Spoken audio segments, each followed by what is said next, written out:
पूछ रहा हूँ कि किसी चीज पे वर्क डन करने की जरूरत क्यों पड़ती है? कौन सी चीज पे हमें वर्क डन करना पड़ता है? जो चीज अपने आप हो जाती है, सपोज करूँ वो प्रोसेस जो अपने आप हो जाए उसके लिए वर्क डन रिक्वायर्ड है, ये जो हमें एक्सटर्नली करना पड़े उसके लिए वर्क डन रिक्वायर्ड है। फॉर एग्जाम्पल, अगर कोई चीज ऊपर से नीचे गिर रही है तो क्या मैं इसमें कोई वर्क डन करूंगा या ये चीज अपने आप होगी? अपने आप होगी। तो एक्सटर्नल वर्क डन यानी जो मैं वर्क डन करने, मुझे एक्सटर्नली कोई वर्क डन करने की जरूरत है क्या? इस पे ग्रेविटी जो कर रही है वो अलग बात, मुझे करने की जरूरत है? नहीं सर, मुझे कब करने की जरूरत है? जब मैं बॉडी को नीचे से ऊपर, हाँ, जिसे डैम्स में किया जाता है। डैम्स में क्या होता है कि पानी को ऊंचा उठाकर कहीं पर स्टोर कर दिया जाता है, करते हैं ना? Yes sir. पानी डैम्स में यही तो होता है, वाटर को स्टोर कर देते हैं और फिर एकदम वो पानी नीचे छोड़ते था, फिर उससे टरबाइन घूमता है जिससे हमें इलेक्ट्रिसिटी मिलती है, राइट? यही होता है डैम के अंदर।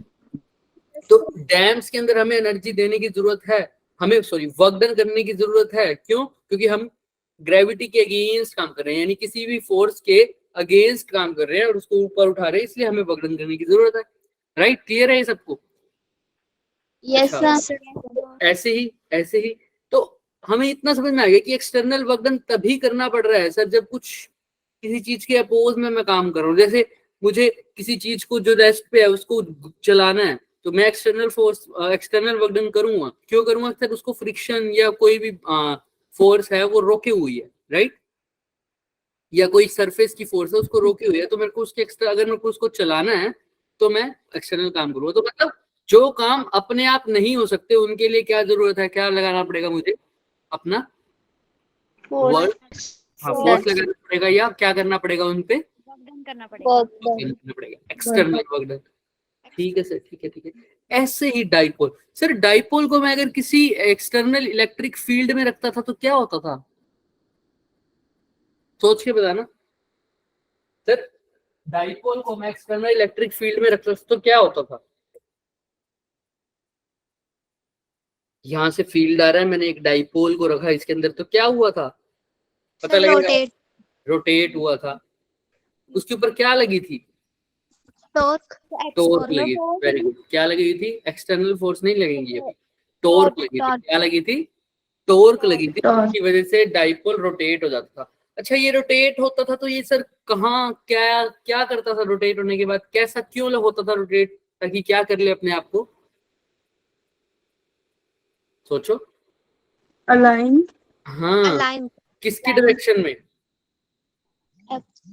Electric field line.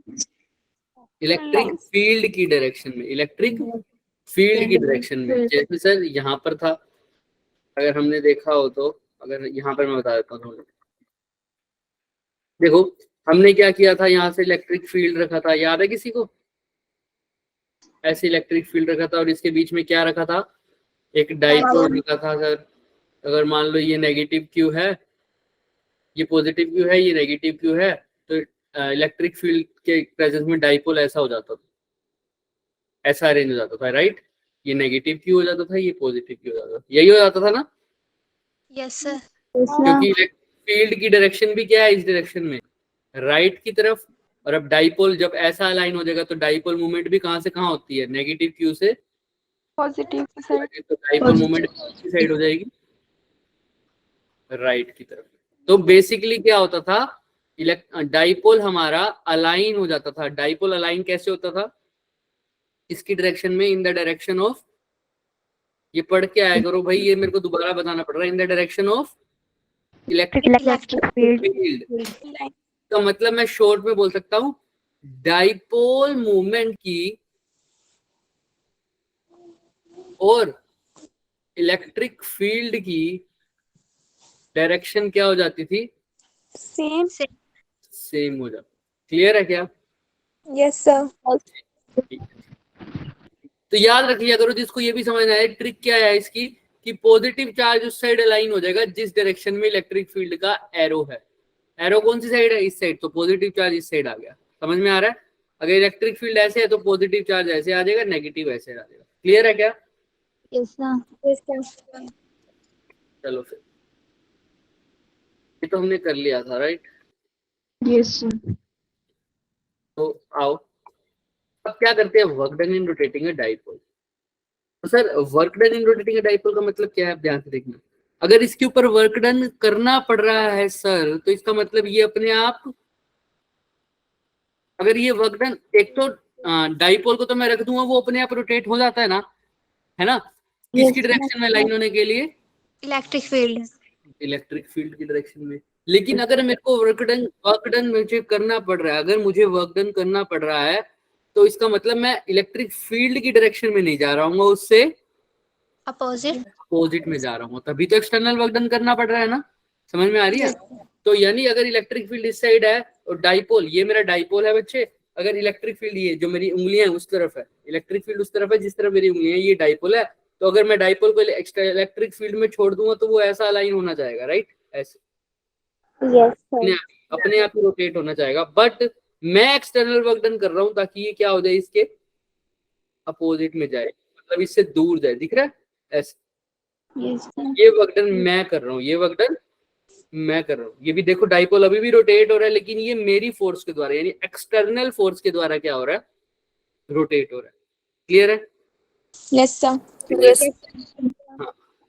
अब सर ये वर्क डन रोटेट हुआ, तो इससे इससे क्या हुआ सर, अब ध्यान से समझना भाई। यही वर्क डन जो होता है, जैसे अब डैम्स में हमने बोला कि सर ये डैम्स के अंदर क्या होता है, जो मैं पानी को ऊपर चढ़ा रहा हूँ, तो इससे क्या हो रहा है, मैं ये वर्क डन कर ही क्यों रहा हूँ, क्या हुआ उससे, मुझे एक बात बताओ। डैम्स में मैंने पानी, डैम्स के लिए मैंने पानी को ऊपर चढ़ाया, है ना, तो इससे क्या हुआ, देखो ये था हमारे पास स्प्रिंग्स, अपने देखा होगा ऐसा ही होता है ना, थोड़ा थोड़ा, है Yes, ना? sir. तो मैंने क्या किया, अगर ध्यान से सुनना, अगर मैंने इसको खींच दिया, समझ में आ रहा है, अगर मैंने इसको खींच दिया, अब क्या हो रहा है, एकदम से वापस आता है। Yes, sir. Potential. जब मैं जब मैं इसको ऐसे खींच रहा हूँ, तो मैं इसके ऊपर क्या कर रहा हूँ, Force लगा रहे फोर्स लगा रहा हूँ, यानी इसके ऊपर वर्क डन कर रहा हूँ, राइट, इसके ऊपर वर्क Yes, डन कर रहा हूँ। अब मैंने छोड़ दिया इसको, अब मैं इस टाइम यहाँ पर तो फोर्स लगा के मैंने इसको छोड़ दिया, अब तो ये अपने आप हुआ कंप्रेस। ऐसा Yes, क्या sir. हुआ इसके ऊपर कि मैंने ये छोड़ते ही ये कंप्रेस हो गया, ऐसा क्या हुआ, ऐसा क्या So हो रहा work done zero हो गया. है, वर्क डन जीरो हो गया।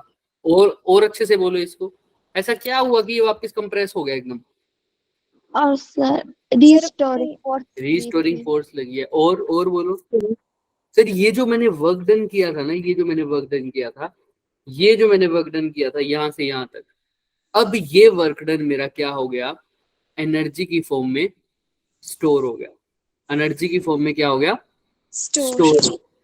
ये वर्क डन मेरा एनर्जी की फॉर्म में स्टोर हो गया, और जैसे ही मैंने यहाँ से हाथ हटाया, ये एनर्जी वापस से रिलीज होगी। और ये कौन सी एनर्जी की फॉर्म में स्टोर हुआ है इस केस में, पोटेंशियल एनर्जी। ऐसे ही डैम में होता है, डैम में मैं वर्क करके पानी को ऊपर चढ़ाता हूँ, और वो पानी किस फॉर्म में स्टोर हो जाता है, in the form of potential. जैसे ही मैं डैम से पानी नीचे गिराता हूँ, वो पोटेंशियल एनर्जी किस में कन्वर्ट हो जाती है, काइनेटिक एनर्जी, और वो काइनेटिक एनर्जी फिर इलेक्ट्रिसिटी एनर्जी में कन्वर्ट हो जाती है। क्लियर है क्या। लेकिन ये बात याद रखना, पोटेंशियल एनर्जी, पोटेंशियल का बात तभी करूंगा जब कंजर्वेटिव फोर्स की बात हो। कैसी फोर्स की बात हो, इसीलिए यहाँ पर इलेक्ट्रिक फील्ड वाली फोर्स की बात करूं तो भी कंजर्वेटिव फोर्स है, इसीलिए यहाँ पर मैंने वर्क डन की जब बात करी तो पोटेंशियल एनर्जी। ऐसे ही जब मैं डाइपोल जो कि अपने आप रोटेट होता, तो वो अपने आप रोटेट होता, तो वो ऐसे होता है इलेक्ट्रिक फील्ड की डायरेक्शन में, अपने आप रोटेट होता तो वो इलेक्ट्रिक फील्ड की डायरेक्शन में ऐसे होता, लेकिन मैं इसको अपोजिट में कर रहा हूँ। तो देखो जैसे मैंने इसको किया, मैंने इसको अपोजिट में ऐसे खींचा ना, तो मुझे वर्क करना पड़ रहा है ना ऐसे। Yes, sir. ऐसे ही अगर मैं इसको भी अपोजिट में खींचूं, तो मेरे को क्या करना पड़ेगा,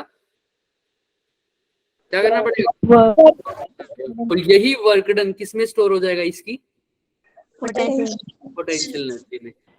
इस केस में potential energy of the spring होता, और ये डाइपोल है तो ये क्या हो जाएगा, potential energy of the dipole. तो पहले दो ऑब्जेक्टिव में यही बात हो रही है। पहले मैं वर्क डन कर रहा हूँ रोटेटिंग, डाइपोल को क्या करने के लिए, रोटेट करने के लिए। तो तुम्हें पता है अगर मैं वर्क डन कर रहा हूँ तो ये डाइपोल कैसा हो रहा होगा, opposite to the electric field. Next objective में यही वर्क डन किसकी फॉर्म में स्टोर हो रहा है, पोटेंशियल एनर्जी. क्लियर है क्या अब। Yes, sir. Yes. तो इसी के बारे में बात करेंगे। तो देखो अब यहाँ पर क्या सीन है सर, यहाँ पर दिख रहा है तुम्हें डाइपोल है, अरेंज हो रहा है। अच्छा तुम एक बात बताओ,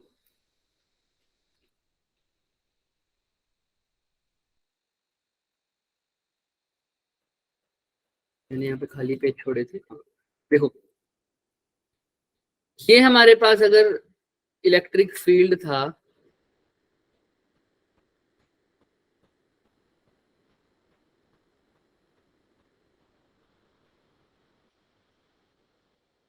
अगर ये मेरे पास इलेक्ट्रिक फील्ड था बच्चे ई, ठीक है, और मैंने यहाँ पर क्या रखा बच्चे, डाइपोल। तो सपोज करो डाइपोल मेरा पहले ऐसे ही पड़ा है, ये इलेक्ट्रिक फील्ड पूरी जगह फैला हुआ है, मैंने सिर्फ एक रेड लाइन से दिखाया, कोई दिक्कत तो नहीं है किसी को, सब इमेजिन कर लेंगे हर जगह है ये इलेक्ट्रिक फील्ड, ऊपर भी नीचे, उसकी डायरेक्शन दिखाई है मैंने। और मैंने इसी इलेक्ट्रिक फील्ड में एक येलो कलर में डाइपोल रखा जिसका नेगेटिव इस तरफ है, पॉजिटिव इस तरफ है। पहले तो मुझे ये बताओ ये डायरेक्शन ऑफ इलेक्ट्रिक फील्ड के साथ अलाइन है या नहीं है, क्या डाइपोल Yes, sir. ऐसा ही रहना चाहता है, बताओ क्या डाइपोल ऐसा ही रहना चाहता है या नहीं? ऐसे ही हाँ, रहना। क्योंकि वो डाइपोल इलेक्ट्रिक फील्ड की डायरेक्शन में रहना चाहता है सर, वैसी डायरेक्शन में रहा वो। अब क्या हुआ, अगर मैं इसको रोटेट करूंगा तो बताओ क्लॉकवाइज रोटेट करूंगा, अगर मैं रोटेट कर रहा हूँ एक्सटर्नल फोर्स से तो बताओ क्लॉकवाइज रोटेट करूंगा या एंटी क्लॉकवाइज, सोच के कर बोलना, सोच के। अगर मैं रोटेट कर रहा हूँ तो एंटी क्लॉकवाइज रोटेट करूंगा या clockwise,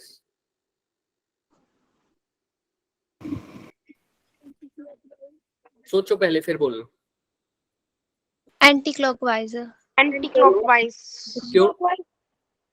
Sir, positive to negative. Positive to negative मतलब आप भाई मैं रोटेट करूंगा तो मैं कैसा रोटेट करूंगा इसको, पहले एक बात बताओ मुझे, जिस डायरेक्शन में वो रोटेट होना चाहता है उसके अपोजिट वो रोटेट कहाँ होना चाहता है, अब तो रोटेट होना ही चाहता है, वो इलेक्ट्रिक फील्ड के साथ जैसे जैसा रहना चाहता है। तो अगर मेरे को इलेक्ट्रिक फील्ड के अपोजिट अलाइन करने की कोशिश करनी है तो मेरे को कैसे घुमाना पड़ेगा इसको, positive. कैसे मतलब क्लॉकवाइज या एंटी क्लॉकवाइज, Anti-clockwise. डायरेक्शन में अलाइन करना पड़ेगा, ऐसे ऐसे रोटेट करना पड़ेगा, Yes, sir. ऐसे। क्लियर है? तो मतलब Yes, sir. देखो अपोजिट अलाइन करने का मतलब है ये ऐसा अलाइन होता है, पॉजिटिव इधर आ जाए और नेगेटिव इधर आ जाए। क्लियर है क्या? तो ऐसे घुमाना पड़ेगा ना, ऐसे ऐसे। क्लियर है? Yes, sir. तो एंटी क्लॉकवाइज मैं इस पे फोर्स लगा के इसको रोटेट कर रहा हूं, तो ठीक है सर। अब यही यही इसको रोटेट करने में मेरे को कितना Work done.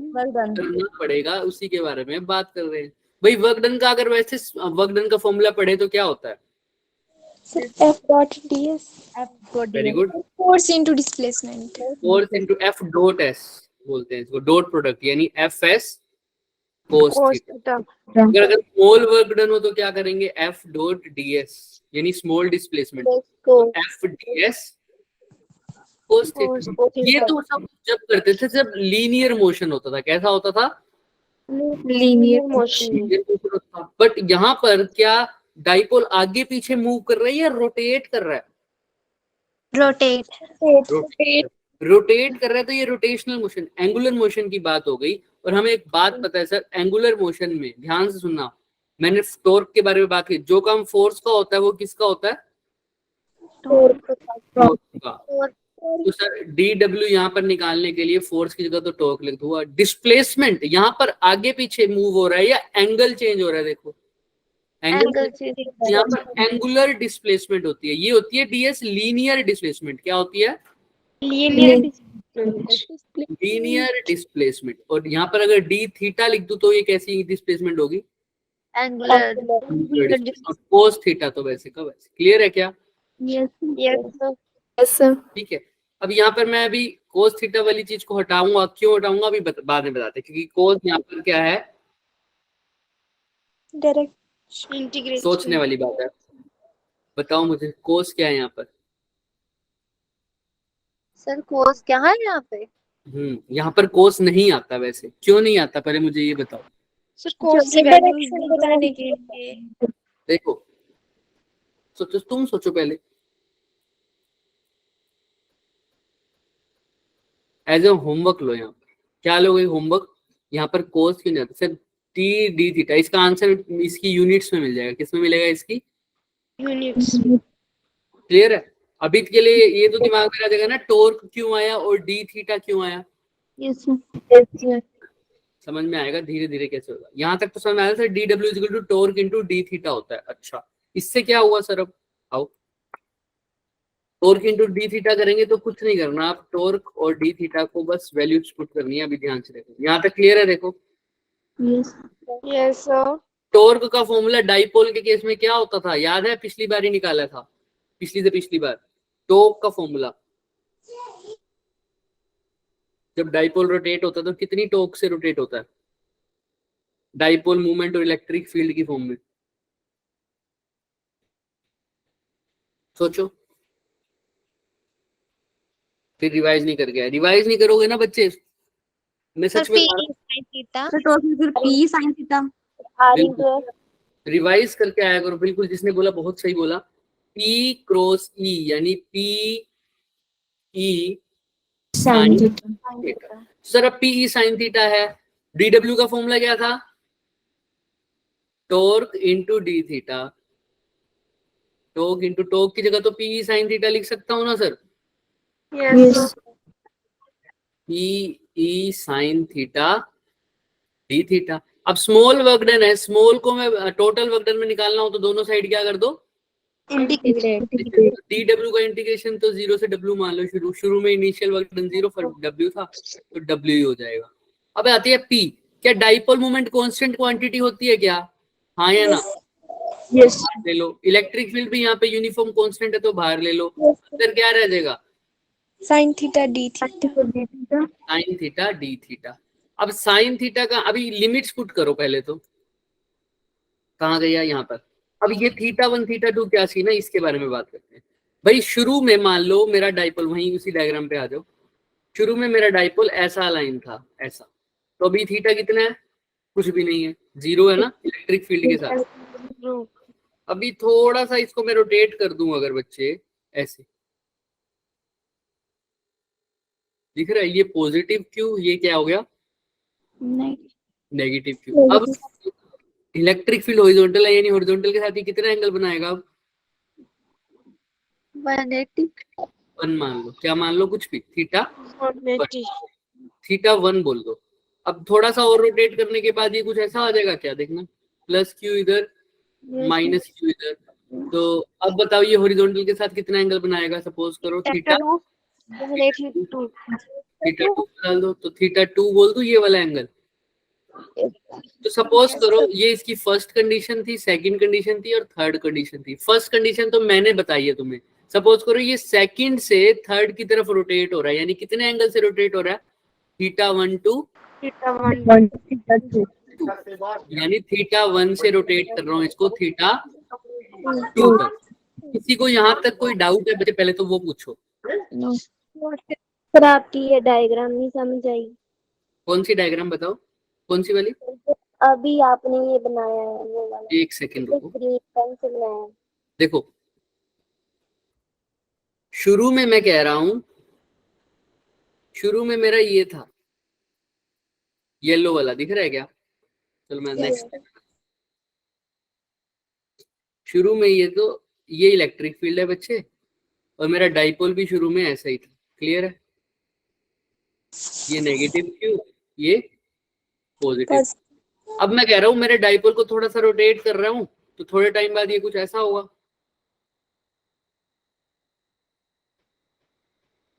ये नेगेटिव क्यू इधर आ जाएगा और पॉजिटिव क्यू इधर आ जाएगा। रोटेट एंटी क्लॉकवाइज करके देखो, ऐसा ही होगा ना?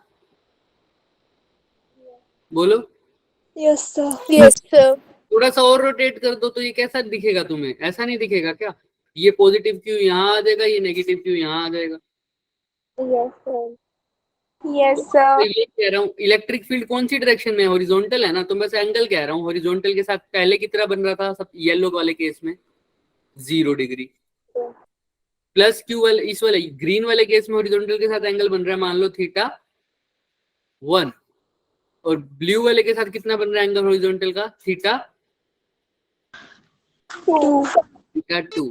तो मैं कह रहा हूं अगर मेरे को सेकंड से थर्ड में रोटेट करना है, यानी फर्स्ट में तो वो स्टैंडर्ड केस है, उसको मैंने हटा दिया, यानी ग्रीन वाले से पर्पल वाले में जाना है मेरे को, तो कितना एंगल रोटेट करना पड़ेगा? θ1 से θ2 θ2। समझ में आ गया शाजिया? Yes, sir. तो θ1 से θ2 रोटेट कर रहा हूं मैं इसको, तो θ1 से θ2 अगर रोटेट कर रहा हूं तो ध्यान से सुनना, अभी जो मैंने इंटीग्रेशन वाली लिमिट पुट कर रही है, तो मैं कहां से कहां डाल दूं उसकी लिमिट? θ1 से θ1 2 θ2. तो अब कर दो इसको सोल्व बस। वर्क डन की वैल्यू क्या आएगी बच्चे? पीई। साइन थीटा का इंटीग्रेशन क्या होता है? cos θ Yes. Theta. Cos theta minus cos theta minus cos theta. θ1 से θ2, माइनस को बाहर ले जाओ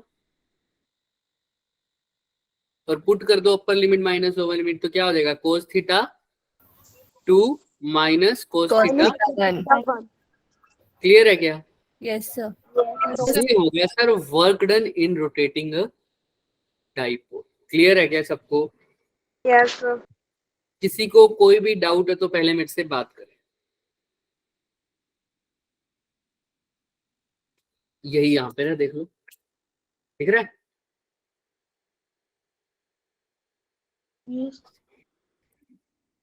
क्या फर्क है दोनों में? बस उसने उसको माइनस को अंदर मल्टीप्लाई कर दिया, हमने बाहर रखा हुआ। देख रहा है क्या? अब माइनस को अंदर मल्टीप्लाई करो, ये माइनस को अंदर लेके जाओ तो क्या बन जाएगा? पीई। जो चीज प्लस की है वो क्या हो जाएगी? Minus की. माइनस। और ये माइनस कोस थीटा 1 है, ये बन जाएगा प्लस का कोस थीटा 1। ये कोस थीटा 2 प्लस का है, तो ये किसका बन जाएगा? Minus cos. ये आ गया क्या आंसर? yes sir देख लो अच्छे से। किसी को कोई भी डाउट है तो ध्यान से पहले पूछ लो मेरे को। बन गया क्या कह रहे हो? ये डी थीटा साइन थीटा के आगे डी थीटा था ना वो। हाँ, डी थीटा का मतलब ही यही होता है ना बच्चे, कि हमने थीटा के रिस्पेक्ट में इंटीग्रेशन करना है। डी थीटा का मतलब क्या होता है? हमने थीटा के रिस्पेक्ट में करना है। अगर सपोज करो ये आता है साइन थीटा डीएक्स और थीटा एक्स पे डिपेंड ना कर रहा होता, सपोज कर रहा हूं मैं, तो इसका इंटीग्रेशन आ जाता 0। क्लियर है क्या? yes sir Yes, sir.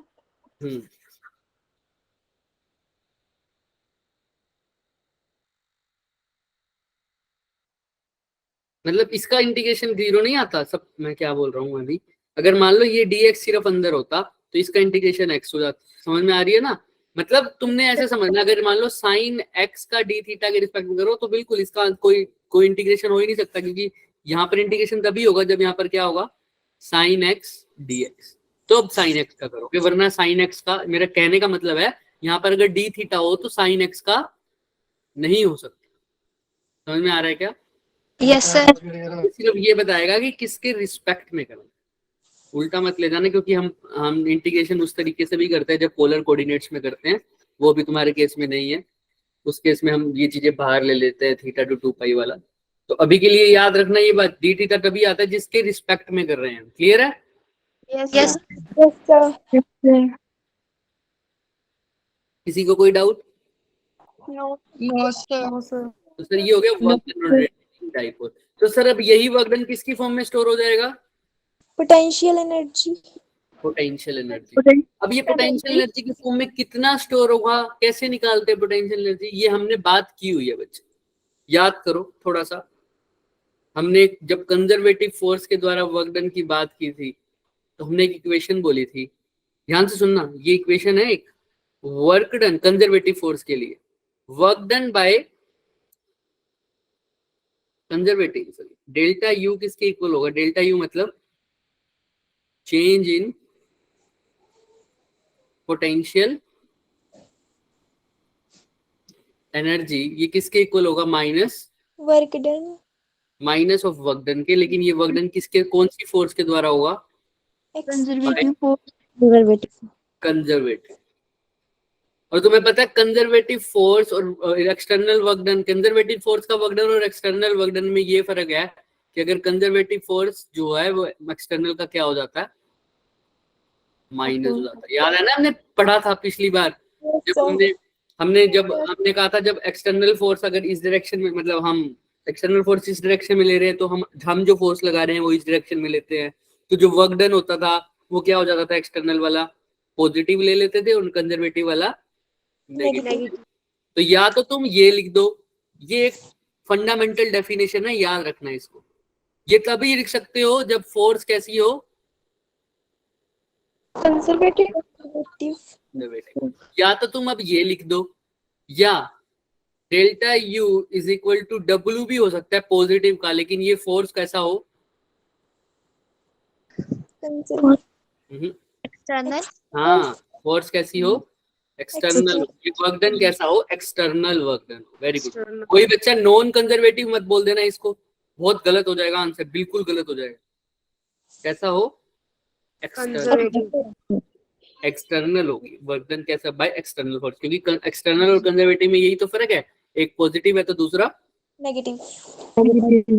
हमने जो लिखा हुआ है सर वो एक्सटर्नल लगाया था, देखा था तुमने ना, ये वाला देखा था ना। Yes sir. 1 से थीटा 2 हमने रोटेट किया था या नहीं किया था, किया था, यस वही किया है हमने। देख कोई दिक्कत किसी को। No sir. अब डेल्टा यू निकालना हो मुझे, मान लो डेल्टा यू, तो मैं या तो conservative force, conservative work done निकाल के उसके आगे नेगेटिव लगा दूं, वही मेरी क्या होगी, चेंज इन पोटेंशियल एनर्जी। या मैं सीधा क्या निकाल दूं, एक्सटर्नल वर्क डन निकाल दूं और वही निकाल देगी। अब बताओ जो हमने निकाला है वो एक्सटर्नल वर्क डन निकाला है या कंजर्वेटिव फोर्स वाला वर्क डन निकाला है, एक्सटर्नल। कि वो रोटेट हमने किया है ना एक्सटर्नल एजेंट से। याद आया सबको, ये जो अभी इतनी देर से तो बोल रहे हैं, ये हम opposite to the electric field rotate करे तो यानी एक्सटर्नल फोर्स लगा के कर रहे हैं ना, अपने आप तो जाएगा ही नहीं है। Yes sir. तो उसका फॉर्मूला पता है सर, क्या होता है, PE cos theta 1 minus cos theta 2। अभी सर यही था एक्सटर्नल वर्क डन, और यही मेरा किसके इक्वल हो जाएगा, चेंज इन पोटेंशियल। तो डेल्टा यू सर मेरा हो जाएगा PE cos theta 1 minus cos theta 2। अब ध्यान से सुनना, थीटा 1 और थीटा 2, जहां तक किसी को कोई डाउट है कि मेरा डेल्टा यू की वैल्यू ये आई है, पहले तो मुझे ये बताओ। No sir. किसी भी बच्चे को डाउट है तो पूछो, वरना थम्स अप करो, या अगर डाउट है तो रेज हैंड करो।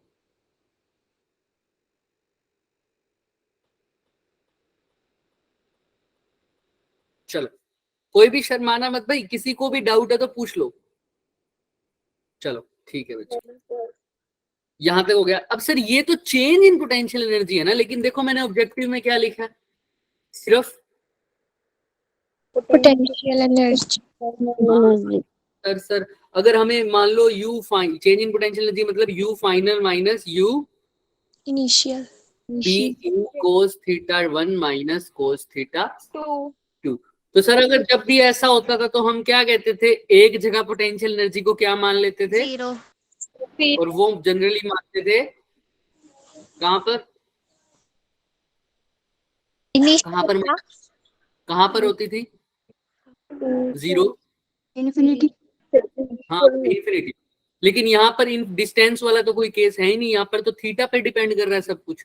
तो हमने एक ऐसा थीटा सिलेक्ट करना है जहां पर पोटेंशियल एनर्जी क्या हो, हमेशा जीरो। तो हम तो मान के चलते हैं कि थीटा कहां पर, 90 डिग्री।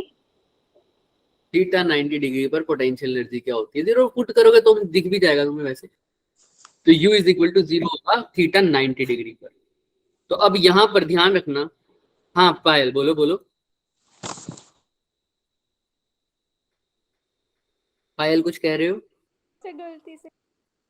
ठीक है कोई बात नहीं। तो अब थीटा एक जगह पर, जहां पर थीटा 0 होगा वहां पर पोटेंशियल एनर्जी क्या, थीटा 90 होगा वहां पर पोटेंशियल एनर्जी क्या हो जाएगी, जीरो। अब मैं सपोज कर लो, पहले अभी मैंने ये जो पोटेंशियल एनर्जी आई है ये कहां से कहां तक रोटेट किया मैंने, थीटा 1 से थीटा 2। अब मैं कह लूं थीटा 1 तब है जब मेरा एंगल कितना है, 90 डिग्री। और थीटा 2 को मैंने बोल दिया सिर्फ थीटा। तो बताना इसमें क्या चेंज आएगा, इस एक्सप्रेशन को दोबारा से लिखो, कैसे लिखोगे, एंगल ये दे दिए मैंने, वैल्यू दे दी, बस ऐसा समझ लो, थीटा 1 को 90 बोल दिया, थीटा 2 को सिर्फ थीटा बोल दिया।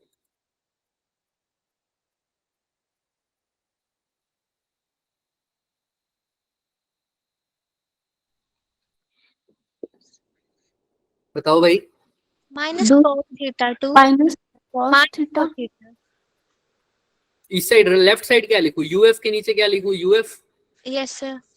ठीक है, किसी एक पॉइंट पर यू, अब यूएफ को मैं एक बार यू बोल देता हूँ, चलो यूएफ को यूएफ ही लिख दो, चलो अभी कंफ्यूज नहीं होते। माइनस यूआई की जगह क्या लिखूं, 0 0, क्योंकि थीटा इनिशियली थीटा 1 पर है और ना एंगल कितना है वहां पर 0 90 डिग्री 90 डिग्री, और 90 डिग्री में पोटेंशियल एनर्जी क्या बोलते हैं सर। अच्छा, 0 इसको और भी अच्छे से लिख देते हैं हम ना, एंगल का नाम लिख देते हैं, अब तुम्हें क्लियर हो जाएगा अच्छे से। इसको मैं ऐसे बोल देता हूँ बच्चे, ये लो, इसको मैं बोल देता हूँ, कहां से कहां कर रहा था, थीटा 1 से थीटा 2 ना, तो फाइनल कौन सा एंगल आ रहा था, थीटा 2 2 माइनस यू थीटा 1। मतलब अब बता रहा हूँ यहाँ पे कि यहाँ पर पोटेंशियल एनर्जी कौन से एंगल पर है, थीटा 2, और यहाँ पर थीटा 1 तो थीटा 2 जब थी, अब यहाँ पर मैंने क्या बोल दिया, थीटा 1 की जगह क्या पुट कर दो, 0 देखो ध्यान, थीटा 1 की जगह क्या पुट कर दो, सर 0 देखो एंगल कितना दे रखा है मैंने, थीटा 1। 90 डिग्री तो अब जो मेरा एंगल बनेगा वो ऐसे बनेगा, थीटा 2 की जगह तो पुट कर दिया थीटा, सिर्फ थीटा 2 की जगह थीटा, और थीटा 1 की जगह 90 डिग्री 90 डिग्री। तो अब बताओ, पीई कोस थीटा 1 की जगह क्या पुट करना है, cos 90 90 degree cos 90 minus theta 2 की जगह सिर्फ, cos थीटा cos थीटा तो बताओ क्या आ जाएगा, 90 डिग्री में पोटेंशियल एनर्जी कितनी होती है, 0 0 तो इसको तो लिखने की जरूरत नहीं है। अब यहाँ पर कोस 90 0 हो जाएगा, तो ये क्या बन जाएगा, सिर्फ minus PE cos theta clear है क्या। तो अगर किसी भी एक एंगल थीटा पर पोटेंशियल एनर्जी निकालनी है तो उसका फॉर्मूला क्या हो गया, minus PE, cos theta clear है, माइनस पीई कोस थीटा। इसको और तरीके से भी लिख सकते हो, माइनस पी डॉट ई, क्योंकि ए बी कोस थीटा क्या होता है, ए डॉट ई। तो मैंने बस ये लिखते हो ना, ए बी कोस थीटा को क्या लिखते हो, ए डॉट, तो वही लिख दिया बस, पी ई कोस थीटा को लिख दिया पी डॉट, क्लियर है, आगे माइनस था ही, डन है क्या। तो अगर यहाँ पर बस थीटा की वैल्यू पुट करनी है तुमने, 30 डिग्री की पुट करोगे तो यहाँ पर कोस थीटा की जगह क्या आ जाएगा, कोस 30। यहाँ पर 60 डिग्री पुट करोगे तो कोस थीटा की जगह क्या आ जाएगा, कोस 60। समझ में आ रहा है। तो ये थीटा 2 मैंने इसीलिए 90 लिया, तुम थीटा 1 भी 90 ले सकते हो, तुम्हारे थीटा 1 मैंने 90 इसलिए लिया ताकि मेरी थीटा की वैल्यू आ जाए पॉजिटिव वाले की। तुम चाहो तो थीटा 2 भी 90 ले सकते हो, कोई दिक्कत नहीं है, क्लियर है क्या। मैं कहां से कहां रोटेट कर रहे हैं इसको, अभी मैंने केस बताया, थीटा 1 मेरा 90 है और 90 से कहां पर रोटेट कर रहा हूँ, किसी एक एंगल थीटा पर, किसी एक एंगल थीटा पर, 90 से किसी भी एक एंगल थीटा पर उसको रोटेट कर रहा हूँ, ध्यान से देखना। तो अब जनरल मेरा फॉर्मूला क्या बन गया सर, वर्क डन वाला का फॉर्मूला क्या बन गया सर, सारे बोलो, p डॉट वर्क डन वाला पी ई कोस थीटा 1 माइनस cos थीटा और सिर्फ potential energy at any angle theta क्या बन गया, minus P cos theta. Clear है क्या। और चेंज इन पोटेंशियल एनर्जी का भी तुम बता सकते हो वैसे, ये वाला फॉर्मूला जो हमने निकाला था, कौन सा निकाला था, दिख रहा है ऊपर, पी सेम वाला, यही वाला बिल्कुल एग्जैक्टली, क्लियर है। मुझे अब सारे बच्चे बताओ, किसी चीज में भी किसी को भी कुछ भी डाउट है तो, किसी को भी कोई डाउट है, आशा क्या कह रहे हो, सर मेरे को पूछना था, जैसे हमने ना पीछे मतलब कि फर्स्ट वाली स्लाइड में इंटीग्रेशन की थी ना cos थीटा की, तो जैसे हम इंटीग्रेट कर देते, पर मैंने अभी जैसे ना वो इलेक्ट्रोस्टैटिक्स में एक मतलब डेरिवेशन की थी, तो वहां पे वो मतलब कि जब cos थीटा की इंटीग्रेशन की तो उन्होंने कांस्टेंट cos थीटा को बाहर निकाल दिया था, तो वो क्यों किया। दोबारा बोलो, कहाँ पर, मुझे समझ नहीं आया, कहाँ पर, कहाँ की बात कर रहे हो आप। सर इलेक्ट्रोस्टैटिक्स में ना एक डेरिवेशन थी ना, तो उसमें cos थीटा की उनमें इंटीग्रेशन की थी, तो उन्होंने k को मतलब कांस्टेंट बाहर निकाला 1/4 पाई एप्सिलॉन नॉट, तो उन्होंने साथ में cos थीटा को भी मतलब कांस्टेंट वो बाहर निकाल। डिपेंड करता है, अभी मैंने वही तो चीज बताई थी, मैंने कहा था ना जिसको गलत मत ले लेना तुम। कई बार ऐसा होगा बच्चे, देखो मैंने उसको बोल दिया था गलती से, तो मैं अभी भी इसको मैंने दोबारा भी उस टाइम बोल दिया था। देखो जब भी ऐसा होगा, सपोज कर लो ये आंसर आ रहा है तुम्हारा, किसी भी डीए इंटीग्रल का आंसर आ रहा है, ए कोस थीटा, ए एक्स कोस थीटा डीएक्स, तो ये एक्स डीएक्स किसके रिस्पेक्ट में है? डीएक्स का मतलब क्या बता रही है, किसके रिस्पेक्ट में है? cos एक्स के रिस्पेक्ट में। डीएक्स का मतलब क्या है, ये किसके रिस्पेक्ट में है? x के रिस्पेक्ट एक्स के रिस्पेक्ट में। तो अगर इंटीग्रेशन करूंगा तो ए भी कांस्टेंट ऐसा आएगा और कोस थीटा भी कैसा आएगा? As constant. अंदर क्या रह जाएगा? सिर्फ एक्स डीएक्स। क्लियर है? Yes sir. अगर थीटा एक्स पे डिपेंड नहीं कर रहा तो। ऐसे ही अगर ये होता डीए, मान लो A X cos theta D theta, अब अगर एक्स थीटा पे डिपेंड नहीं कर रहा तो ए भी बाहर आ जाएगा और क्या बाहर आ जाएगा? cos एक्स भी बाहर आ जाएगा। अब अंदर क्या रह जाएगा? कोस theta D theta. Theta d clear है थीटा। क्या? क्लियर है? Yes, sir. Yes sir. और अगर ऐसा हो जाए डीए ए एक्स डी थीटा, और बोल रहे हैं, ध्यान सुना, और बोल रहे हैं थीटा के रिस्पेक्ट में करो, ये जो मैं अभी तुम्हें एग्जांपल बता रहा था पीछे, जो मैंने कहा था गलत मत ले लेना इसको, वो जीरो का मतलब था मेरा बाहर आ जाएगा। तो अब बताओ, अब इसके रिस्पेक्ट में, थीटा के रिस्पेक्ट में करना है। ये ए का मतलब अभी यहाँ पर फिर कहोगे ये ए क्या है? यहाँ पर ए मत बोलो इसको, फिर ए भी दो बार हो गया ना, इसको बी बोल दो। क्या बोल दो इसको?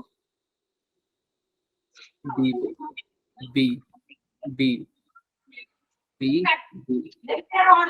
अब देखो बी एक्स डी थीटा, अब थीटा के साइड में करना है तो d A is equal to B x, integration किसका करूंगा? सिर्फ d डी थीटा। और डी थीटा का इंटीग्रेशन होता है थीटा डी, अगर सिर्फ डी थीटा है तो। क्लियर है? अगर यहाँ पे अंदर होता मान लो साइन थीटा डी थीटा, तो लिखते हैं अभी जैसे हमने लिखा है minus cos. Sine cos minus. Theta. Clear है क्या? तो जिसके रिस्पेक्ट में पूछा है उसी को ही करना है बस। क्लियर है? Yes sir. सर तो यहाँ तक किसी को कोई डाउट नहीं है? No sir. पहले क्वेश्चन कर लो। बताओ पहले तो, इलेक्ट्रिक पोटेंशियल कैसी क्वांटिटी है? स्केलर। स्केलर क्वांटिटी है। सबको पता है ना ये बात? Yes sir. Yes sir. तो अब ये क्वेश्चन करो। अब देखो ये वर्क डन वाली बात है, ध्यान से सुनना।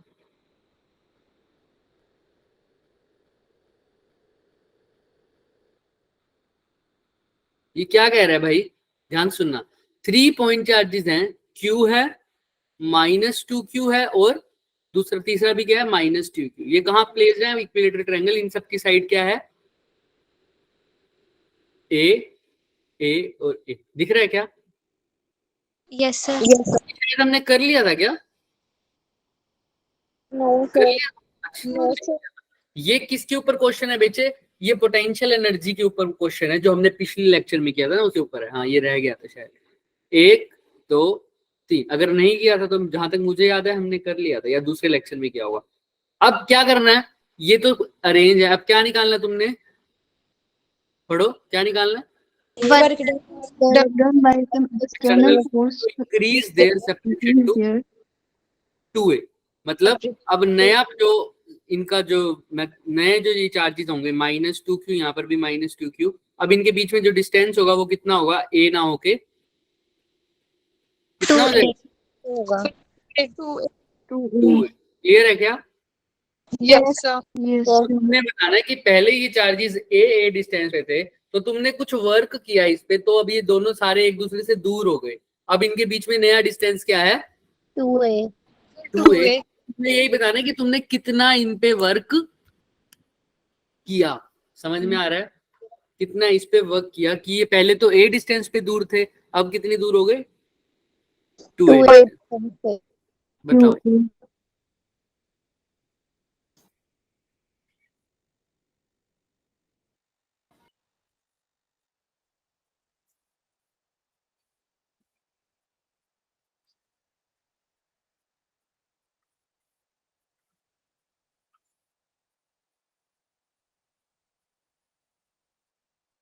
बताओ बताओ, सर ऑप्शन ए। सोच के करो। क्या फॉर्मूला यूज करोगे पहले तो ये बताओ।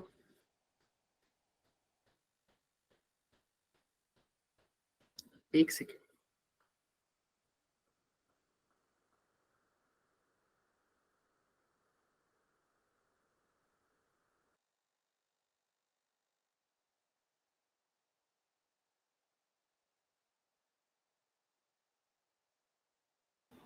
हाँ बताओ, पहले तो मुझे ये बताओ कि फॉर्मूला क्या यूज किया तुमने, जिसने भी आंसर 2q स्क्वायर ए बोला है ना, वो बताओ मुझे फॉर्मूला क्या यूज किया। हो सकता है बिल्कुल सही हो आंसर। देखो बैठोगे नहीं, चुपचाप नहीं बैठोगे, बताओ मुझे क्या फॉर्मूला यूज किया है। वर्क डन निकालना है सर, वर्क डन मतलब वही पोटेंशियल एनर्जी का चेंज क्या। हाँ सर वही वर्क डन पोटेंशियल एनर्जी का इक्वल होता है सर। अच्छा अच्छा सर, अभी अभी एक फॉर्मूला बताया हमने, क्या होता है सर। माइनस पी बिल्कुल बिल्कुल बिल्कुल बिल्कुल। अगर मेरे को अभी अभी आपने बताया सर वर्क डन निकालना है, तो किसके इक्वल होगा अगर एक्सटर्नल वर्क डन निकालना है तो। Minus PE cos theta 2 minus cos theta वो 1 तो पीई हो गया, डाइपोल का केस हो गया, यहाँ पर तो डाइपोल की बात ही नहीं हो रही अभी। हमने जनरल अभी फॉर्मूला पढ़ा है, वर्क डन किसके इक्वल होता है, change in, minus PE cos U final minus U initial. यही होता है ना। Yes sir. Yes, अगर ये exactly. एक्सटर्नल हो तो, और अगर कंजर्वेटिव फोर्स के द्वारा वर्क डन हो तो वर्क डन के आगे क्या लग जाता है, माइनस माइनस। लेकिन यहाँ पे तो इसने एक्सटर्नल ही पूछा, तो माइनस लगाने की जरूरत है। No sir. नो अब सर। इसको खोल के लिख दो, एक्सटर्नल का मतलब है यही, एक्सटर्नल ये निकालना ही है मेरे को। इसको क्या लिख सकता हूँ, you final minus U initial. Final you final का मतलब क्या है, जब चार्जेस कितने सेपरेशन पे होंगे, फाइनली बाद में लास्ट में 2a सेपरेशन। वेरी गुड, तो मैं इसको लिख देता हूँ ताकि तुम्हें याद रहे, 2a सेपरेशन पे माइनस इनिशियल का मतलब जब चार्जेस कितने सेपरेशन पे हो। सर ये तो मतलब क्या हो गया, पोटेंशियल एनर्जी निकाल दो इस वाले की, फिर किसकी निकाल दो, इस वाले की, दोनों को क्या कर दो, ऐड क्या कर दो दोनों को, ट्रैक कर। तो ये तो मैं कर दूंगा। हमने सीखा नहीं हुआ क्या पोटेंशियल एनर्जी निकालना, याद है ना, पिछले लेक्चर में ही सीखा है। कैसे निकालते हैं, अगर ये मेरे पास एक इक्विलेटरल ट्रायंगल है, इसे कितने केस बनेंगे बताओ, क्या फॉर्मूला होता था पोटेंशियल एनर्जी का, बताओ।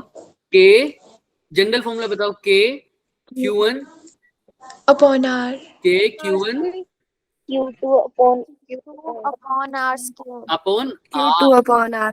सिर्फ आर, भूलो मत भाई, एक आर स्क्वायर लिख दिया तो आंसर फोर्स का बन जाएगा वो। समझ में आ रहा है, के Q1 Q2 अपॉन में आर, आर सारे केस बनाने हैं। तो बताओ पहला केस क्या बनेगा इसका, के Q इंटू में minus 2 Minus 2. Minus 2q divided by क्या लिखूं, 2a स्क्वायर 2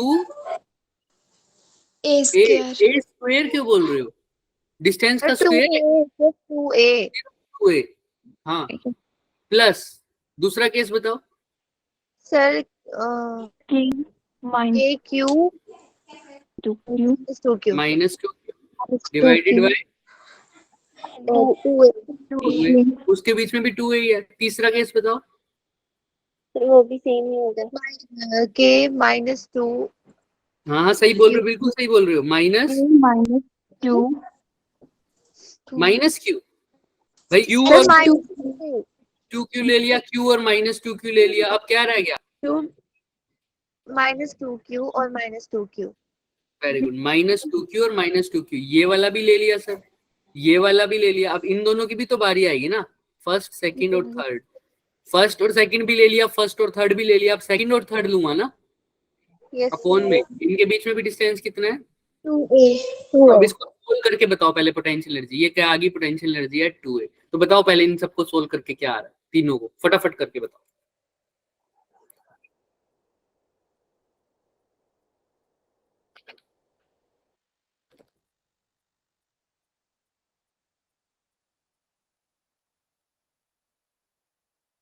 फटाफट सोल्व करो फटाफट,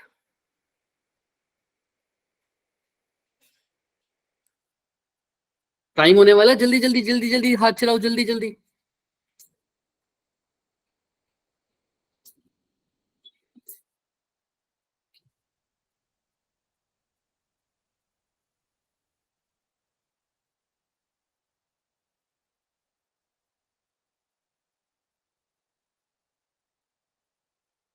नहीं हो रहा सोल्व, हाँ भाई 0 आएगा. 0 आएगा, वेरी गुड, बहुत बढ़िया। क्या आंसर आएगा इसका, 0। अब ऐसे ही किसका निकाल के बताओ मुझे, अब यू एट तो निकाल लिया, अब यू एट ए निकालो, केसेस बताओ, इसके भी 3 ही बनेंगे क्या? हाँ, पहला केस बताओ फटाफट। k इंटू में बोलो। अब ये वाले -2q into -2 divided by A a plus -2 upon -q2 into q A upon a plus. K -2 Q upon A. Very good. अब इसको सोल्व करो और आंसर बताओ फटाफट। बच्चे सर ये इसका भी 0 ही आएगा। Zero ही आएगा। जीरो ही आएगा, तो फाइनल आंसर भी क्या आएगा? Work external. 0 तो आंसर क्या आ जाएगा? ऑप्शन क्लियर है क्या? Yes sir. सब भाई इसको मैंने देखो मैंने अपने एंड से सब कर दिया बच्चे। अब पहले तुम बेसिक वाली चीजें करोगे तभी मैं तुम्हें एक्स्ट्रा आगे वाला कराऊंगा। अगर मुझे लग रहा है कि तुमसे यही सोल्व नहीं होगा तो मैं कैसे करा पाऊंगा आगे, है ना? अभी ये सोल्व हो गया, अब घर जाके ऐसे ऐसी प्रैक्टिस करना है इसकी। ये अगर ये तो ट्रायंगल है, स्क्वायर होता तो कुछ और आंसर आता ना, उसके केसेस बदल जाते हैं। मैंने केसेस का फॉर्मूला भी तुम्हें बता दिया, क्या वाला? n c r, याद आया? n factorial r factorial n minus इतना सब बता दिया। अब थोड़ा सा आगे तुम्हारा काम है ना, अगर थोड़ा सा और पुश करोगे तभी चीजें समझ में आएंगी। क्लियर है? रिवाइज करोगे तभी समझ में आएंगी चीजें। डन है? Yes sir. ये जिसको क्लियर है थम्स अप करो, जिसको डाउट है हैंड रेस करो फटाफट। आओ, अब ये बता दो मुझे, ये तो आसान है। ये अभी हमने जो पीछे पीछे पढ़े हैं ना, सबके क्वेश्चन हैं। ए और बी अगर 2 पॉइंट है, एक्सिस एंड परपेंडिकुलर बाइसेक्टर पर,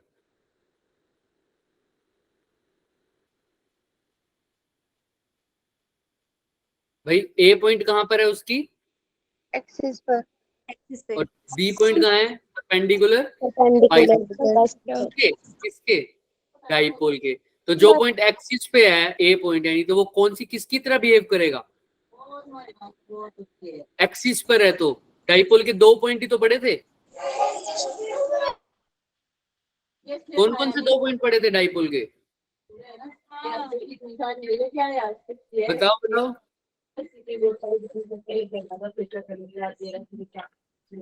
बताओ भाई, डाइपोल के 2 केस कौन से पड़े थे? Equatorial.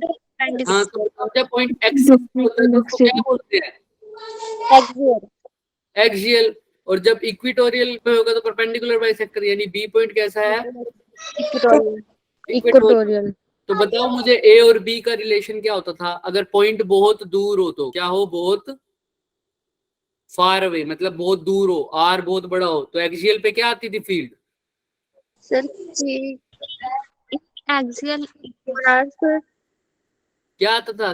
2 k p upon upon r r cube. Very good. और बी पॉइंट पे इक्वेटोरियल पॉइंट पे क्या होती थी? KP upon R cube। अब मैंने बताया हुआ है एक्सियल पर डायरेक्शन क्या होती थी और इक्वेटोरियल पर डायरेक्शन क्या होती थी, ये बात भी बताई हुई है, अगर तुम्हें याद हो तो। देखो अब रिवाइज ही नहीं कर रहे तो मेरे को पढ़ाने का बिल्कुल मन नहीं होगा। एक्सियल पर क्या आती थी? नेट इलेक्ट्रिक फील्ड की वैल्यू, मतलब डायरेक्शन।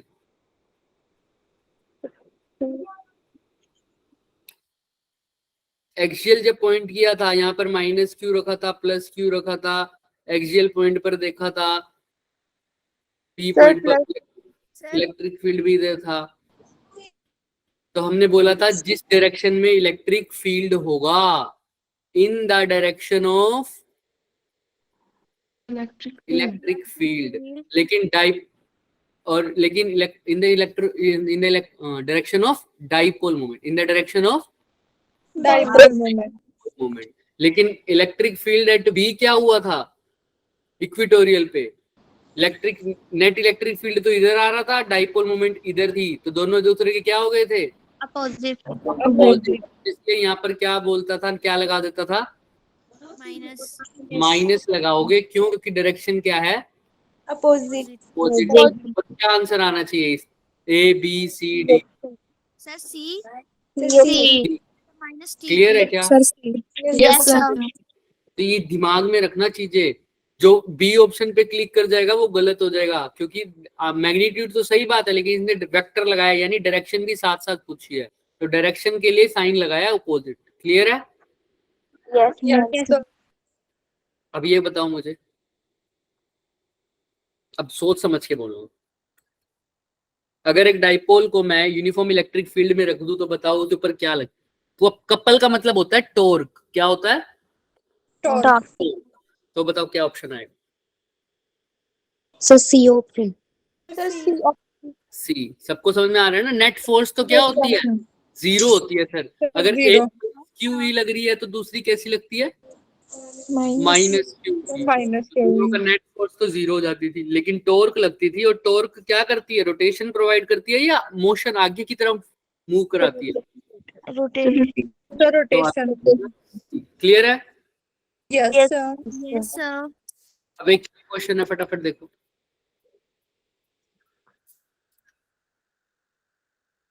इसका आंसर मत देखना, इसका आंसर शायद मैंने दूसरे साल ले लिया था। ये वाला बताओ, हम करेंगे इसको सोल्व अभी।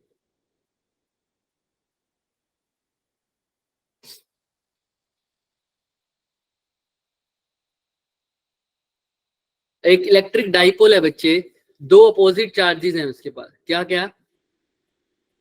दोनों का मैग्नीट्यूड कितना है? 10⁻⁻⁻⁻। 6 कूलम एक अगर पॉजिटिव में होगा तो दूसरा किस में होगा? डाइपोल है तो नेगेटिव नेगेटिव। इन दोनों के बीच में डिस्टेंस कितना है बताओ? 2 सेंटीमीटर 2 सेंटीमीटर। अच्छा, अब कौन बताएगा कि अगर मैं इसको एक्सटर्नल फील्ड में रख दूं तो क्या गिवन है मेरे को? नेक्स्ट चीज मेरे को क्या गिवन है पहले मेरे को ये बताओ। यहां तक तो मैंने बता दिया, अब नेक्स्ट चीज पढ़ के बताओ कि मेरे को कौन सी क्वांटिटी गिवन है। Force external field external field यानी E की वैल्यू गिवन है कितनी? 10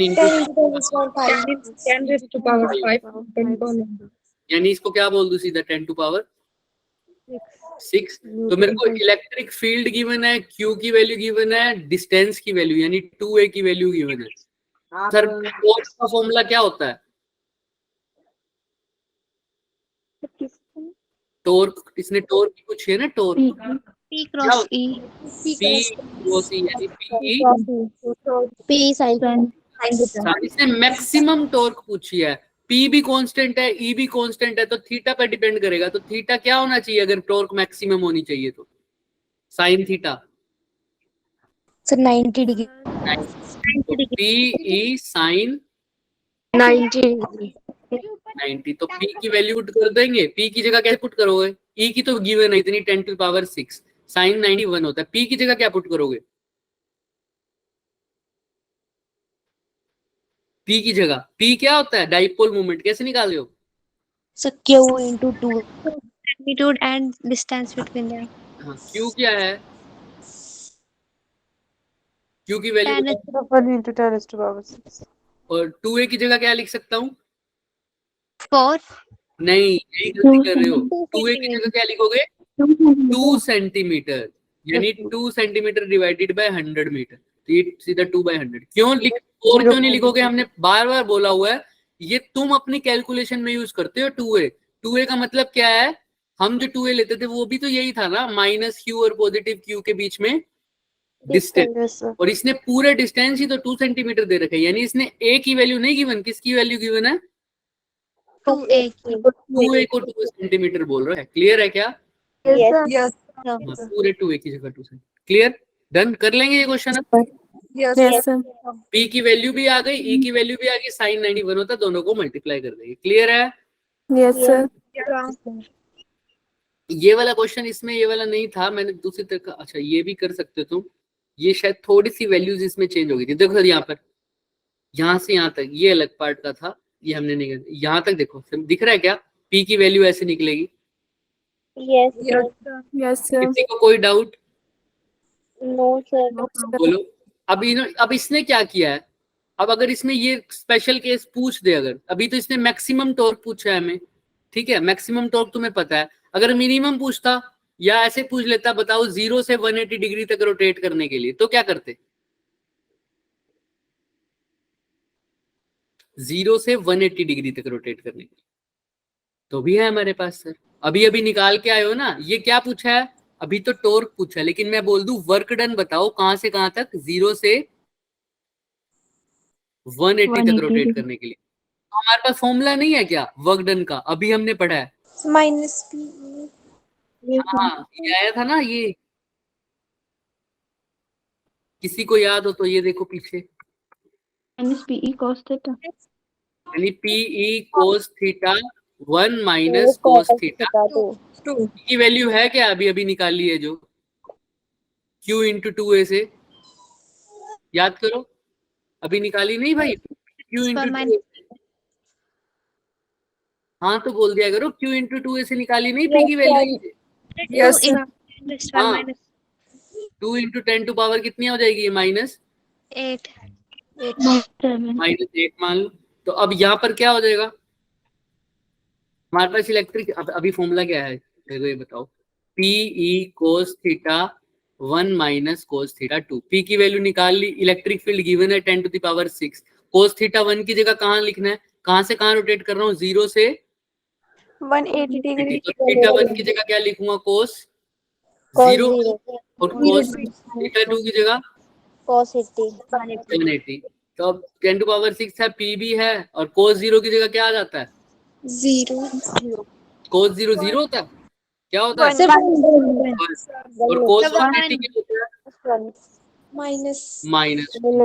तो ये क्या हो जाएगा, p into 10 to power 6 into 1 plus 1 कितना हो जाएगा, 2 तो इस आ जाएगा 2p into 10 to power 6। Clear है क्या, यस बस यही आंसर है इसका, बस इन्होंने 2p दिख रहा है क्या, यस इस केस में यहाँ पर अगर 1 इंटू 10 टू पावर 5 गिवन है हमारे को इलेक्ट्रिक फील्ड, तो वो ले लो, 1 इंटू 10 टू पावर 6 गिवन है तो वो ले लो, हमें यही मिस प्रिंट था यहाँ पर इन्होंने देखो 10 इंटू 10 टू पावर 5 लिख रखा है ना, तो ये कितना हो गया 10 टू पावर 6, लेकिन इधर इन्होंने लिख दिया सिर्फ 10 टू पावर 5, तो यहाँ पर 10 टू पावर 6 कर दोगे तो यहाँ पर भी क्या हो जाएगा 10 टू पावर, या यहाँ पर लिख दो 10 इंटू 10 टू पावर। क्लियर है, आंसर अभी भी वही आ रहा है, 2 है। ये किसकी वैल्यू है, डाइपोल मोमेंट की, तो इसको लिख दो P। ये किसकी वैल्यू है, इलेक्ट्रिक फील्ड की, तो लिख दो E। यही आंसर नहीं आया 2PE हमारा भी, यस क्लियर है। किसी को कोई भी डाउट है तो बच्चे पूछ लो मेरे से, और जिसको क्लियर है वो थम्स अप कर दो फटाफट। तो अब से हम कभी भी क्वेश्चंस के बिना आगे नहीं बढ़ेंगे। तो हमने जो पिछले से पिछले लेक्चर में क्वेश्चन किए थे, पिछले लेक्चर में सॉरी जो क्वेश्चन किए थे उसके जो इससे पिछले में उसके हमने क्या कर लिए, क्वेश्चंस अब कर लिए। कूलम्स लॉ की प्रैक्टिस तो हमने मैडम कराई गई थी, ठीक है। तो अब हमारे को एक टॉपिक और रह गया, उसके बाद हम कंटिन्यूअस चार्ज डिस्ट्रीब्यूशन शुरू कर देंगे, और मोस्ट प्रोबेबली कल ही हम शुरू कर देंगे कंटिन्यूअस चार्ज डिस्ट्रीब्यूशन। एक ऑब्जेक्टिव और रह जाएगा हमारे पास, distinguish between stable and unstable equilibrium. दिख रहा है क्या ये वाला, ये वाला। तो अब सब work done in rotating a dipole निकाल लेंगे क्या, तो बताओ क्या होता है, बताओ मुझे, बताओ फॉर्मूला समराइज करो, आज के लेक्चर को समराइज करते हैं, चलो आओ। अच्छा ये भी आंसर बताओ पहले मुझे, एक ये फटाफट बता दो, इलेक्ट्रिक पोटेंशियल का फॉर्मूला, पोटेंशियल एनर्जी नहीं, क्या है इलेक्ट्रिक पोटेंशियल, क्या होता है पोटेंशियल का formula, KP upon R dipole की वजह से नहीं पूछ, सिंपल,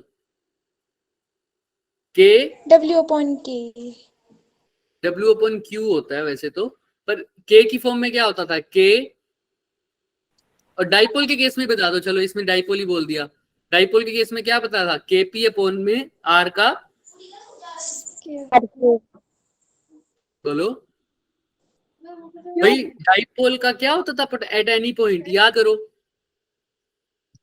क्यूब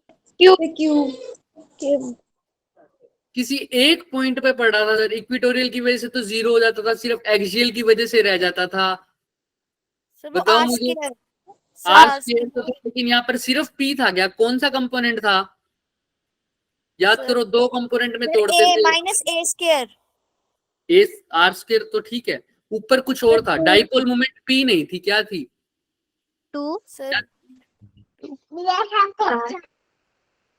सोचो सोचो, सर ये डाइपोल था मेरे पास, मैंने बोला था एक एंगल पर है, इसके दो कंपोनेंट हो गए थे, एक को बोला था P cos theta. क्यों इसके, ये वाला क्यों क्या बोला था, P Sin theta. Sine theta वाले की वजह से तो पी पॉइंट पर क्या हो गया था, इक्विटोरियल बन गया था, तो वो तो जीरो हो गया था, और सिर्फ किसकी वजह से रह गया था, पी कोस थीटा की वजह से, जिसकी वजह से आंसर आता है ये एक्सियल की वजह से। लेकिन यहाँ पर पी की जगह क्या हो जाएगा, सर क्यों पी कोस थीटा हो जाएगा ना बच्चे, भूल गए, देखो ये भी रिवीजन की वजह से हुआ है, रिवीजन नहीं कर रहे, किया नहीं था ये फॉर्मूला, याद करो, Yes, sir. यस सर हमने बोला था ना इसको पोटेंशियल सम कर दो, स्केलर क्वांटिटी है तो इक्विटोरियल की वजह से प्लस एक्सियल की वजह से, इक्विटोरियल की वजह से आंसर क्या आता है पोटेंशियल का, क्या आता था इक्विटोरियल की वजह से, जीरो आता था, और एक्सियल की वजह से क्या आता था, sir kp upon r square हाँ, लेकिन यहाँ पर पी की जगह सिर्फ क्या था, एक्सियल पे डाइपोल मोमेंट कितनी थी इधर, पी, P cos theta. तो ये फॉर्मूला बन गया था के पी कोस थीटा, तो पोटेंशियल एक जनरल पॉइंट पर आ गया था के पी कोस थीटा अपॉन में आर का स्क्वायर। तो अब एक बात फॉर्मूले में कहीं आ रहा है ये, दिख रहा है, मेरे को तो नहीं दिख रहा, किसको दिख रहा है बताओ, तो क्या फॉर्मूला बनेगा, So P dot R भी तो cos डॉट r सर हाँ डॉट आर कर तो दो, लेकिन फिर नीचे आर स्क्वायर है ना, yes sir. किसके साथ डॉट करोगे, के तो कांस्टेंट है, दोनों चीजें वेक्टर होनी चाहिए तभी तो डॉट प्रोडक्ट करोगे, तो के तो वैसी कांस्टेंट क्वांटिटी है, स्केलर क्वांटिटी है, Yes sir. तो हम क्या करते हैं, और आर ये वेक्टर क्या होना चाहिए दूसरा आर, तो मैं क्या करता हूँ दोनों को आर से मल्टीप्लाई और आर से क्या कर दूं, Divide. तो अब देखो इसको ऐसे लिखता हूँ के R P R cos theta, नीचे क्या बन गया आर का, R cube. Fourth option. P R cos theta को क्या लिख सकता हूँ, P dot dot R. r upon r की ऑप्शन कौन सा बन गया, Fourth. सर फोर्थ क्लियर है क्या, Fourth. Yes. यस सर तो बस ऐसे करना है। अब समराइज करो फटाफट इसको, वर्क डन निकालना था तो कैसे कर रहा था सर, वर्क डन बताओ, क्या फॉर्मूला था, P एक्सटर्नल फोर्स के द्वारा, P P E cos Cos theta 1 minus theta 2. Cos theta 2. और पोटेंशियल एनर्जी का चेंज नहीं, सिंपल पोटेंशियल एनर्जी का फॉर्मूला बताओ, Minus P cos theta. Clear है, यस सर पोटेंशियल का फॉर्मूला भी बताओ मुझे क्या होता है, अभी जो पढ़ के आए हो, जनरल फॉर्मूला बताओ पहले तो, एक तो होता है W अपॉन, Q. दूसरा क्या होता है K की फॉर्म में, K P K upon R. Dipole का नहीं पूछ रहा, सिंपल Q की फॉर्म, चार्ज की फॉर्म में, कितनी बार बताया हुआ है, फोर्स का फॉर्मूला क्या होता है, So K Q1 Q2 upon R square. R square, अगर चार्ज सेम है तो, और इलेक्ट्रिक फील्ड में क्या हो जाएगा, एक Q क्या हो जाएगा, कम हो जाएगा, तो ये बन जाता है, यही बन जाता है ना, Yes sir. और पोटेंशियल के केस में क्या कम हो जाता है, एक sir r r, Q upon R. जाएगा पोटेंशियल का formula k Q upon R. और पोटेंशियल एट एक्सियल लाइन क्या बन गया था, सिर्फ k p upon R. R square square, और पोटेंशियल एट इक्विटोरियल लाइन क्या हो गया था, सर वो 0 जीरो, Zero. और पोटेंशियल किसी जनरल पॉइंट पे क्या हो गया था, अभी पढ़ा है, cos theta upon R square. के P cos theta upon, upon r square ऐसे इलेक्ट्रिक फील्ड अगर दूर हो एक्सियल पॉइंट पर कितना था, अभी पढ़ के हटे हैं, electric field eight axial point of a dipole क्या था, अभी फॉर्मूले में पढ़ा है, K P upon R square. Sir minus k K P cos पहला वर्ड ही गलत बोल रहे हो, पहला क्या था, two, very good, 2 kp upon में r का square Q cube cube, Cube. अगर पोटेंशियल में स्क्वायर है तो इलेक्ट्रिक फील्ड में क्यूब आएगा, पोटेंशियल में आर है तो इलेक्ट्रिक फील्ड में आर का स्क्वायर आएगा, आर एक फालतू होता है इलेक्ट्रिक फील्ड में, और इक्विटोरियल पे क्या हो जाएगा बच्चे, इक्वेटोरियल जी इलेक्ट्रिक फील्ड अभी पढ़ा था, रिलेशन पढ़ा है, डबल होता है एक्सियल पे, तो यहाँ पर क्या आएगा? Minus k upon minus R k cube. P upon upon r cube r cube. Minus का मतलब क्या है? उसकी डायरेक्शन अपोजिट है। ये समरी सबको कल दिमाग में होनी चाहिए, समझ में आ रही है? Yes. आज से सबसे पहले समरी ही पढ़ेंगे, पीछे बीते हुए क्वेश्चन, पीछे जो बीते हुए हमारे फॉर्मूले हुए उनकी। क्लियर है? Yes sir Yes. ठीक है बच्चे, आज के लिए इतना ही करते हैं। जिसको डाउट है वो नेक्स्ट में ही पूछे, अभी पूछना तो पूछो जिसको डाउट है। किसी को कोई डाउट है? No sir no sir No, sir. ठीक है बच्चे, फिर नेक्स्ट क्लास में मिलते हैं। अब नेक्स्ट क्लास भी है मेरी।